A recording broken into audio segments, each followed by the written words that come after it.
posachedwa apa tikupatsirani zina mwa nyuzi zimene zaulusidwa lero pa 27 August 2024. takhalani pompo kuti muve kuti lero kwachitikanji ndipo ndi nyuzi zanji zimene zaulusidwa lero. tamverani. Chaponda wapempha kafukufuku wapadera pa imfa ya wachiwiri kwa mtsogoleri wakale wa dziko lino. Achaponda alembera speaker Achaponda akufotokoza zambiri. Pempho langa linali kuti a president aziko lino Dr. Lazarus Chakwera ali ku chairman ananena kuti ali ndi report imene alandira za kafukufuku anachitika za imfa ya bandege ya vice president wathu anamwalira pa 10th June, right honorable Dr. Saulos Klaus Achilima. Choncho nditanena zimenezi nduna za Boma naye kunena kuti sizoona yaye. Ndiye nene kunena kuti munena kuti sizoona pamene president wathu ananena zimenezi ku Germany and it's on record. Ndiye popeza cha zimenezo kuti timvesese bwino malamulo athu awa tili ndi standing order. This standing order yathu ya number 14 imatulola kufunsa chinthu chokhuza amalawi national importance. So ndafunsa ndalemba request imeneyo kuti tifunse. 1 ndifuna kuti pakhale commission of inquiry, 2 pakhale public inquiry, and 3 release ya report imeneyo.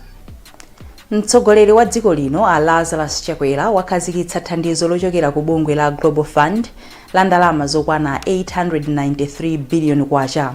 Thandizoli likupita ku ntchito zothana ndi kufala kwa kachirombo ka HIV, chifuwa chachikulu cha TB, komanso malungo.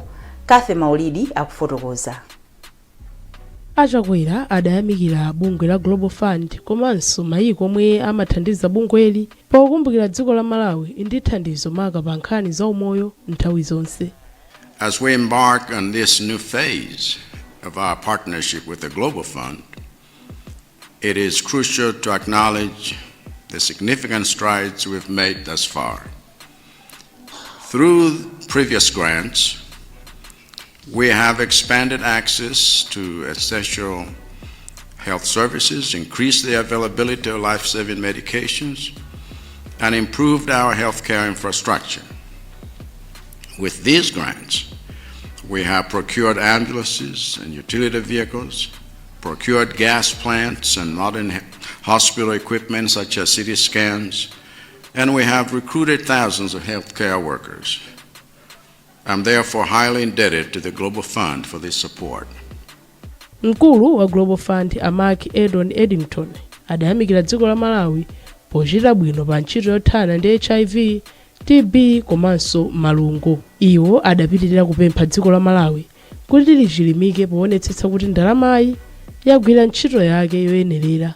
Polankhulaponso oyimirira dziko la United States of America kuno ku Malawi a Medias adati dziko la America ndi losangalala potenga nawo mbali pa ntchito yothandiza dziko la Malawi.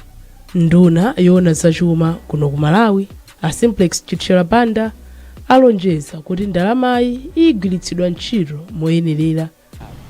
Tsiku lalikulu kwambiri lero litalandira 525 million US dollars yomwe tigwiritsire ntchito kwa zaka zitatu.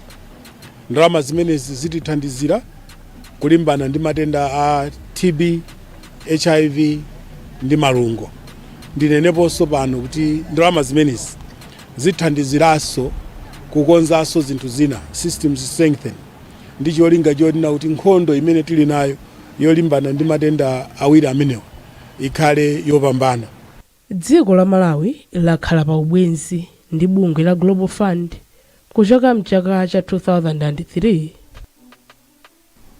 Bungwe loyang'anira mabungwe amene si aboma la Angola layamba kulondoloza ndalama zimene mabungwewa amalandira kuchokera m'mayiko akunja.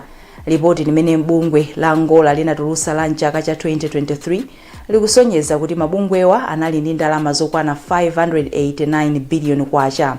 Ripoti ilo likusonyezanso kuti mwa ndalamazi 473 billion kwacha zinali zakunja. Wezi Gausi ali ndi nkhani yonse. Poyankhula tamaliza kukumana ndi mabungwe amene saboma lachiwiri mu mzinda wa Lilongwe, mkulu wa bungwe la Ngola Edward Chileka Banda ati ndalama zimene mabungwe amene saboma amalandira zimakhala zakuti si zaku Malawi kuno komabe zimalowa mdziko muno mu Malawi kwacha. Iwo ati bungwe lawo apeza kuti ndalamazi zimasokonezedwa zisanalowe mdziko muno. Zambiri mabudget yawo ndalama zawo zimabwera kudzera zimachoka kunja ndi mabungwe kapena maiko amene amatithandiza ngati dziko. Ndiye tidazaonanso kuti kupatula zintchito zazikulu zimene maendeleo zakupanga mdziko muno, koma pakuonekabe kuti pali utsi kapena kuti pali chifunga pamene tikuyang'ana nkhani ya kugwiritsa ntchito ndalama zakunjazo, chifukwa maendeleo zaja akamagwira ntchito mdziko mwathu muno amagwiritsa ntchito Malawi kwacha.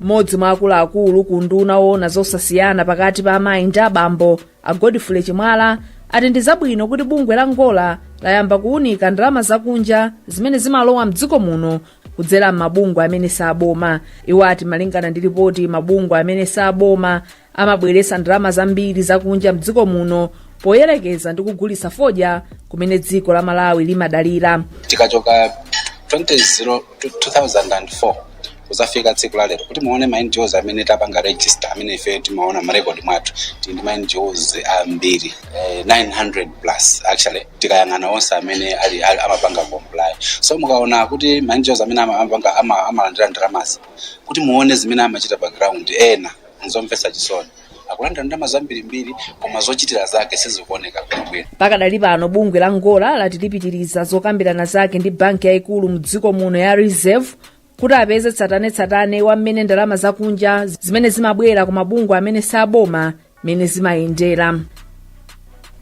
Mkazi wa mtsogoleri wa dziko lino Mayi Monica Chakwera walimbikitsa adindo kuti alimbikitse ntchito yopewa nthenda ya Fistula. Mayi Chakwera anena izi pamwambo wokumbukira tsiku la matenda a Fistula m'boma la Nkhotakota. Pemphero Malimba wadza ndi zambiri. Mwazina Chakwera anati ndikofunika kulimbikitsa atsikana kuti apewe kuchita mchitidwe wogonana akadali achichepere, mchitidwe umene umakwazitsera kutenga mimba akadali ang'ono. Iwo anatsindika kuti kulimbikitsa kupewa ndikofunikira kwambiri pa ntchito yothana ndi vuto lakadzamkodzo mdziko muno. Mkulu woyang'anira ntchito za Fistula Center a Margaret Moyo anati kusowa zipangizo ogwira ntchito komanso kusamutsidwa kwa madokotala pafupipafupi ndi ena mwa mavuto amene akukhudza ntchito yolimbana ndi vuto lakadzamkodzo. Ndimetanena kuti matiti kaphunzitsa akabwerera amakatumidwanso mwina kuti akayang'ane ntchito iyi akagwire ntchito ina kusiyana ndi imene anakaphunzira ija. Komanso timaona kuti ena ndoti amasiya zintchito kola anaphunzitsidwa mwina akapeza ntchito kwina ndiye zimaoneka kuti zimabwerera mbuyo kupita chitsogolo komanso tikubwerera mbuyo fande kuti kuphunzitsa kuja kufunika kuti zingopitirizabe. Wachiwiri kwa nduna za umoyo Achilima Daudi anafotokoza kuti undunawo upitirira kugwira ntchito zosiyanasiyana ngati mbali imodzi yolimbana ndi vutoli, kuphatikizapo kupereka maphunziro apadera okhudza vutoli kwa madotolo. Ngati Boma kudzera ku unduna wathu tiyesesa kuti anthu ogwira ntchito ku zipatala apangidwe training kwambiri akhale ndi ukataulo kuti akamapita ku ma-operation kuja apange ma-operation oyenderera. Pakadali pano mdziko muno muli amayi pafupifupi 20,000 amene ali ndi vuto lakadzamkodzo. Kupitirira ndi nkhanizi madzulo ano, chipani cha UTM chaletsa anthu kuvala makakake pa zochitika za boma. Mlembi wamkulu ku chipanichi amayi Patricia Kaliati wanena izi pa msonkhano wake wa Nkhani mu mzinda wa Blantyre. Akaliati anena izi pamene malipoti akugawanikana mchipanichi akupitirira. Kelly Napolo akufotokoza. Izi zadza ena mwa otsatira UTM ataperekeza mtsogoleri wa chipanichi a Michael Usi pomwe amakalandira President Lazarus Chakwera kuchokera kunja. Akaliati auza atola nkhani kuti UTM sili pa ubale ndi chipani chilichonse pakadali pano. We are calling upon all our members konse kumene muli inu a UTM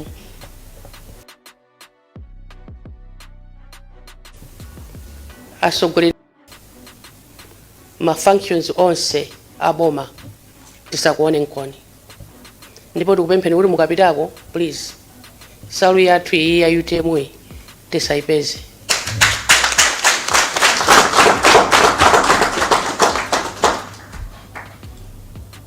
Ngati pali ena amene akugulirani salu kuti mukuvala salu zote mzikavala kumisika kuti koma kusonkhano wa boma kokha musapezeni ndipo tithokoze kuti nsalu za UTM zipezeka pena paliponse. Ena asiya kuvala zawo vala zathu tiyamikire chifanizo chokongola kwambiri. Koma katswiri pa nkhani za ndale ya Achilima wati zomwe ayankhula akaliyati nzosusana ndi msanamira za democracy. Iwo ati aliyense kuphatikizapo mamembala a UTM ndi mbali imodzi ya boma lomwe akutsogolera ndi Chakwera. Zimene anena mlembi wamkulu wa chipani cha UTM ndikhoza kuziona ngati kuti zofuna kusocheretsa anthu.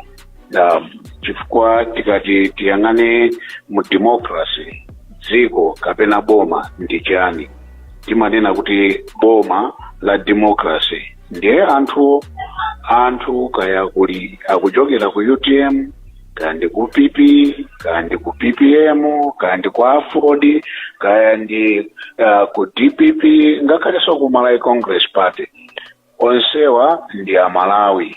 Ndiye pamene pali zochitika zokhudzana ndi boma palibe chifukwa choyang'ana mtundu wa chovala cha munthu.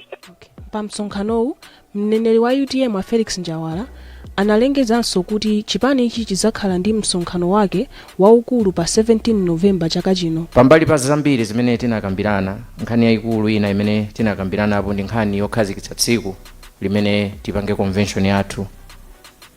Monga mukudziwa anthu akhala kudikirira, Amalawi akhala kudikirira kuti amveza chimenechi.